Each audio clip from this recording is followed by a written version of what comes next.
Hi. Welcome to Homeopathy Medicines.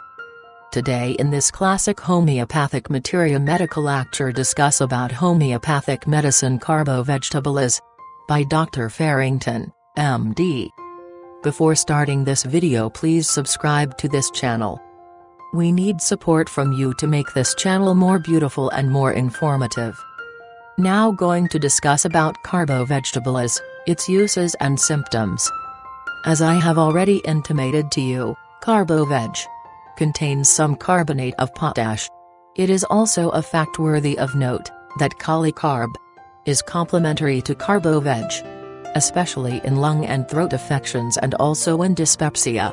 Carbo veg is also complementary to phosphorus, here too in chest affections, in the throat more than anywhere else and, 2, in excessive debility, particularly in the threatened paralysis of the whole system as a sequel to severe disease.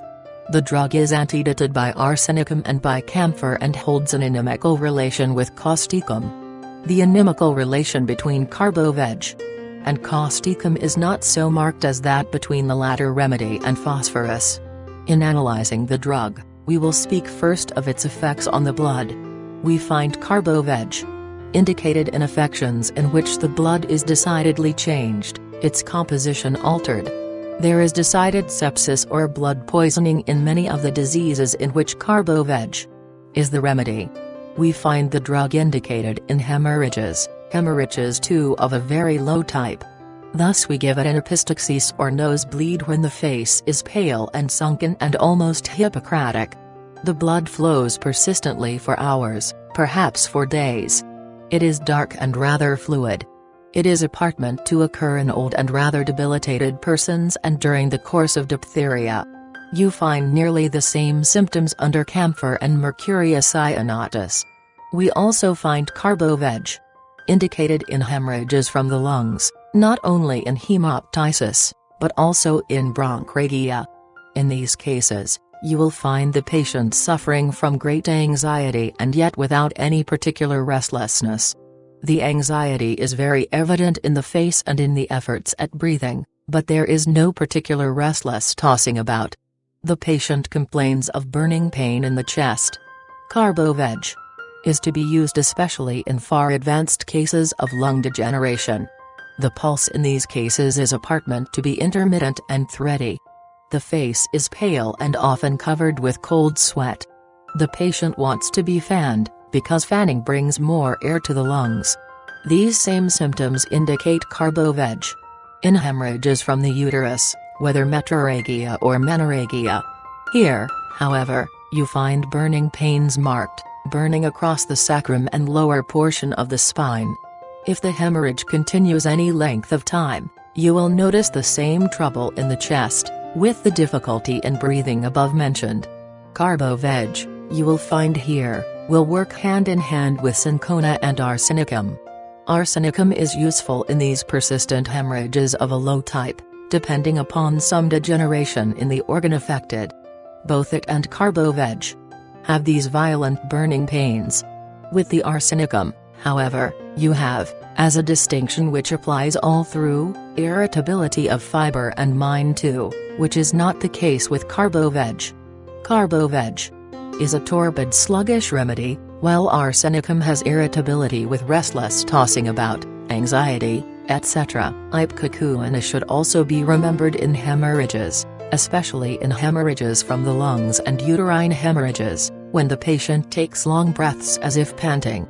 Unless there is present a cold stage, amounting almost to collapse, you may prefer to begin with it rather than with Carbo veg or cinchona. Next, we find Carbo veg useful in varicose veins which occur on either the arms or legs or even on the female genital organs. These varicose veins tend to ulceration. Now, you will find these verses bluish or livid, looking as though the blood had long remained in them. In these varicose ulcers, you will find very similar symptoms to those in other ulcers in which Carbo veg is the remedy: burning pains, mottled appearance of the skin around the ulcer as though the smaller capillaries had become enlarged. Ecchymoses are seen beneath the skin. The ulcers have a decidedly indolent appearance. Carbo veg Is also useful in ulcers other than varicose when they are of a very low type. They are flat ulcers, tending rather to spread on the surface than to dip deeply into the parenchyma of an organ. They discharge not a healthy pus, but instead that which is acerous, corrosive, thin, burning and offensive in character. The burning is worse at night, depriving the patient of sleep and keeping him in torture the whole night. Even in cancerous ulcers, in ulcerating stress, you will find Carbo Veg useful. It may also be administered in carbuncle, particularly when the affected parts are bluish or livid, and when the discharges are offensive and associated with burning pains. In these cases, it is not only your duty to give it internally, but also to apply it externally as a plaster. It tends to prevent decomposition of fluids, sweetens the sore and so prevents poisoning of the system. The same is true for gangrene.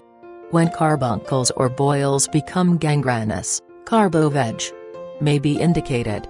In these cases, it is distinguished from arsenicum by the absence of this extreme restlessness. In febrile conditions, Carbo Veg is useful for the typhoid and intermittent types of fever, for collapse during fever and for yellow fever. It is a preventive of yellow fever just as sulfur is not of cholera. If all the ejecta of the patient are buried in charcoal, the spread of the disease is sure to be prevented. When the disease is fully established, Carbo Veg would be of no more use than would sulfur during the course of cholera. The intermittent type of fever in which you may employ Carbo Veg is of a low grade. The case is one of long-standing and has been abused by quinine. There is thirst during the chill. The feet are icy cold up to the knees.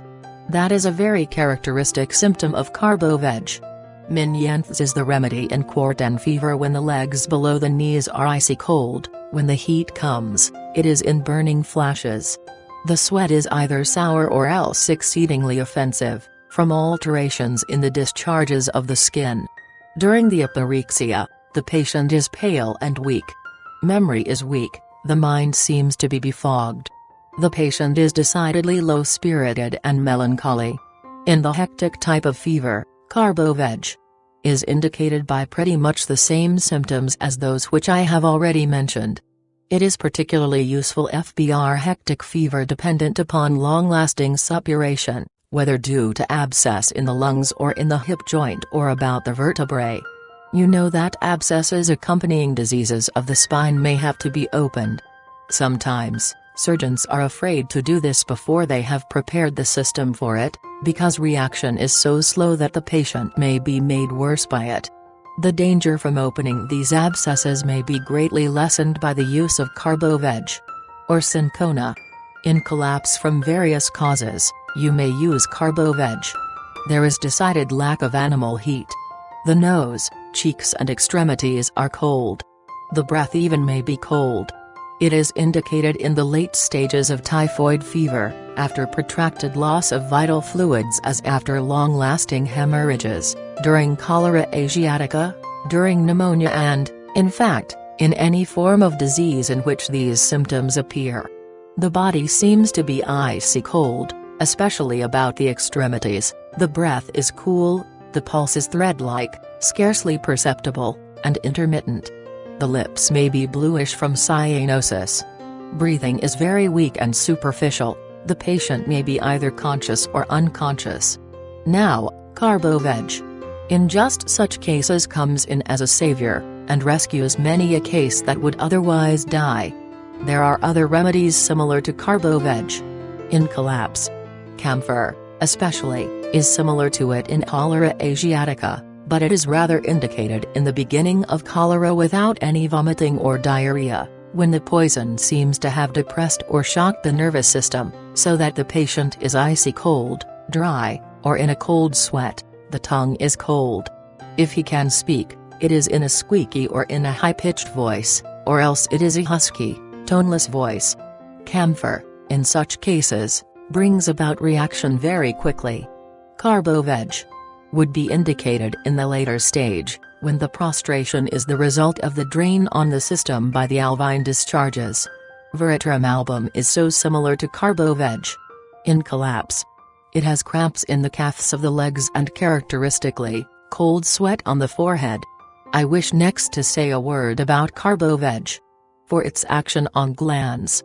The glands, especially the mammary, become indurated. There are burning pains in the swollen glands with tendency to suppuration. When they do suppurate, the discharged pus is not of a laudable character. We find Carbo Veg indicated in catarrh troubles which are provoked by warm moist atmosphere, such as we have in this latitude with southwest or southerly winds. The patient is worse in the evening. He has aphonia recurring regularly each evening, associated with raw feeling down the larynx and trachea. There is dry tickling cough, at times quite spasmodic in its character. It is here analogous to phosphorus and is often preceded or followed by that remedy. The phosphorus aphonia is associated with rawness of the larynx and is worse in the evening. In the morning aphonia, Carbo Veg is more closely allied to sulfur, which has a loss of voice particularly in the morning. Still another concordant remedy of Carbo Veg is causticum, which is suited to laryngeal catarrh in singers, with rough hoarse voice, and associated with tracheobronchial catarrh with rawness and burning under the sternum. This is found under both remedies. The main difference is that causticum has hoarseness worse in the morning, and Carbo Veg in the evening. Causticum has aggravation in dry cold weather and Carbo Veg in a damp, warm atmosphere. Another remedy is Eupatorium perfoliatum, which I use for hoarseness with soreness in the larynx, trachea, and bronchial tubes, too. The hoarseness is worse in the morning, and is apparent to be associated with pains all over the body. Carbo Veg may also be used in asthma, particularly in the asthma of old people and of people who are very much debilitated. They look during the asthmatic attack as if they would die, so oppressed are they for breath. They are greatly relieved by belching wind. It is especially indicated in asthma which is reflex from accumulation of flatus in the abdomen. It may also be used in threatening paralysis of the lungs in typhoid fever, after pneumonia, and in old people. The paralytic catarrh of old people calls for Carbo Veg. There are loose rattling rales when the patient coughs or breathes, a marked symptom of emphysema. The bronchial tubes are greatly dilated. In addition to this you will find coldness, symptoms of collapse, etc., the nearest approach to Carbo Veg. In emphysema is ammonium carb, which like Carbo Veg, has blood poisoned by carbonic acid, giving you the coldness, blueness, etc., incident to that condition. In threatening paralysis of the lungs, we have a great many remedies to consider, most of which I will reserve until we come to speak of phosphorus, which stands very close to Carbo Veg. Then, too, you should also remember muscis and antimonium tartaricum. Antimonium tartaricum applies when there are loud rales heard in the chest. It seems as if there was an immense amount of mucus there. The patient can scarcely raise a phlegm. The extremities are cold and blue from the cyanosis developed by the blood poisoning. The patient soon becomes drowsy and passes into a stupor from which he can be aroused, but into which he readily relapses. You should also remember antimonium tartaricum when, in the course of lung affections, whether there be bronchiectasia or catarrh on the chest in children, and here it is especially called for, the cough ceases or becomes more rare and yet there is no diminution in the mucus production itself. Your practiced ear placed on the chest detects just as much oppression of the chest, just as copious an exudation, and just as much rattling of phlegm in the lungs, and yet the child does not cough so frequently. The mother thinks the child is better. But in reality the child is worse, for the lungs are losing their power. Carbo Veg is an excellent remedy for the terrible dyspnea of chronic aortitis, especially when the patient has become very anemic, dropsical, etc. Here you should compare arsenicum, cuprum and lachesis. Still farther, I want to speak of the action of Carbo Veg on the stomach and bowels. We find it here, rivaling other well-known remedies in dyspepsia or indigestion, and those of a rather low type too. We find it indicated, too, for the bad effects of debauchery, for excessive indulgence in table luxuries, and for bad effects from wines and liquors and all kinds of dissipation. As a result of dissipation we may have just such symptoms as call for carbo veg, headache, particularly in the morning when the patient awakes from sleep, having spent the best part of the night carousing, dull headache referred to the back part of the head, with a great deal of confusion of mind. There is humming or buzzing in the head as though a hornet's nest had taken its place there. The patient feels worse in the warm room. The pains also seem to go from the occiput through the head and into and over the eyes, giving a dull heavy aching in that region. There are nausea and weakness referred to the stomach, usually a burning sort of distress referred to the epigastrium. He is unable to take any fat food, whether meat, gravy, or fried food. He cannot drink milk because it produces flatulence. The stomach feels heavy as if it were dragged down after eating. The abdomen is distended with flatus. Both belchings and Boericke are offensive. The wind belched has a rancid taste. Sometimes it has a putrid taste and a decidedly offensive odor when passed from the bowels. He suffers from constipation with piles. The piles get worse every time he is on a spree. Sometimes they protrude and are bluish, they are so distended with blood. At other times, he has morning diarrhea with stool which is watery and thin and accompanied by a great deal of straining. We find carbo veg particularly indicated here after the failure of nux vomica. The patient is peevish, easily angered. Vertigo reflex from the gastric disturbance is present. It is especially worse after a debauch and after excessive indulgence in high living. It is often associated with syncope, especially at meals or after eating. The nearest concordant remedy here is arsenicum. Both remedies have bluish protruding piles, both have burning in the epigastrium, both have anxiety, and both have ailments after the excessive use of liquors, and both are suited for the bad effects of ice cream and ice water in hot weather. The difference between the remedies may be expressed in these few words: carbo veg is torpid, arsenicum is always irritable. Of the two remedies, carbo veg has the burning most marked, especially in internal parts, as in the stomach. Nux vomica impinges on carbo veg in the bad effects of overeating and high living. As I have already said, carbo veg comes in when nux has ceased to act. The nux toper is a thin, spare, yellow, wiry fellow. That of carbo veg is sluggish, stout and lazy. Next we are to distinguish carbo veg from cinchona. That ought to be easily done, because the two drugs meet only in the flatulent dyspepsia and indebility. Cinchona is suited to a peculiar functional debility, when the system is devitalized by loss of animal fluids. Carbo veg is the better remedy when the debility arises from organic causes, when we have a picture of collapse with Hippocratic face and coldness of the body, particularly of the knees. This last is an excellent indicating symptom for carbo veg. It may occur in almost any disease. Both remedies produce great flatulence. Cinchona, however, does not have this rancid belching with burning. Belching temporarily relieves the symptoms. Lycopodium also typifies perfectly this state of tympanites. The abdomen is enormously distended. The distinction to be made between it and carbo veg is this: carbo veg produces more flatulence of the bowels, lycopodium more of the stomach.